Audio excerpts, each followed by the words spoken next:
Back in 2003, I remember the exact moment when I decided to be good at technology. I was on a miserable date trying to pretend to be occupied by playing on my brand new T-Mobile Sidekick smartphone. You remember the big ones with the flip screen. Gigantic now, but back then it was revolutionary. Now I just got the phone, and whenever it rang, the phone would vibrate wildly, convulsing lights would flash. It was embarrassing. I hated it. But what was I going to do? That's how the phone is. Well, my date, who has never used a Sidekick before in his life, took the phone, clicked a few buttons, and within a minute or two, the violent shaking and flashing that has haunted me for days was gone. I asked him how he knew what to do. Although the relationship did not last, he said something that changed my life forever. I didn't know. No one just knows technology. I think of it as, if I designed this phone, that's how I would do it. One area of change I like to see in teaching is the idea of what defines a student as a successful technology user.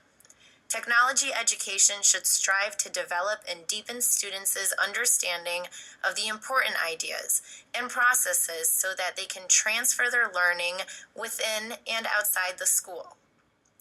If all we do is teach kids step-by-step tutorials of coding, word processing, and other programs, we are teaching them how to follow directions, not think for themselves. I remember opening my laptop later that week to work on a PowerPoint project and seeing the program in a new light. The menu had all these options I've never noticed before.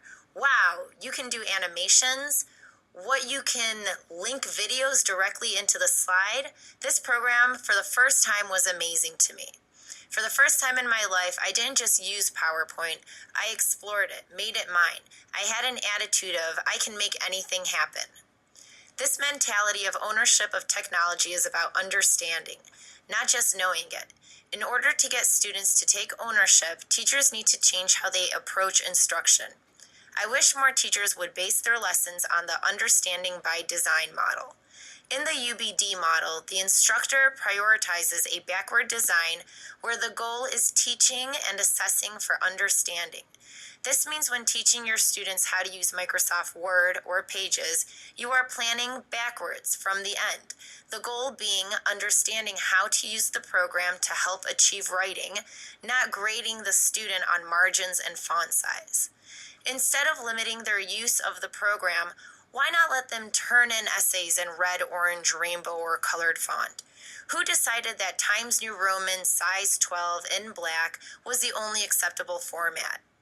Teaching understanding of technology is about not covering content, not marching through textbooks, not doing fun activities only.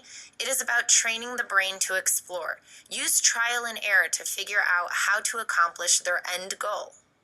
A successful technology teacher is one that understands that they know nothing about technology. Understanding is about taking the time to read the menus, learning through connectivism, and exploring. So next time when reserving the computer lab for a project, instead of giving the students a step-by-step tutorial of how to navigate a program, ask them, if you were the designer of the program, how would you do it? Thank you. Back in 2003, I remember the exact moment when I decided to be good at technology. I was on a miserable date trying to pretend to be occupied by playing on my brand new T-Mobile Sidekick smartphone.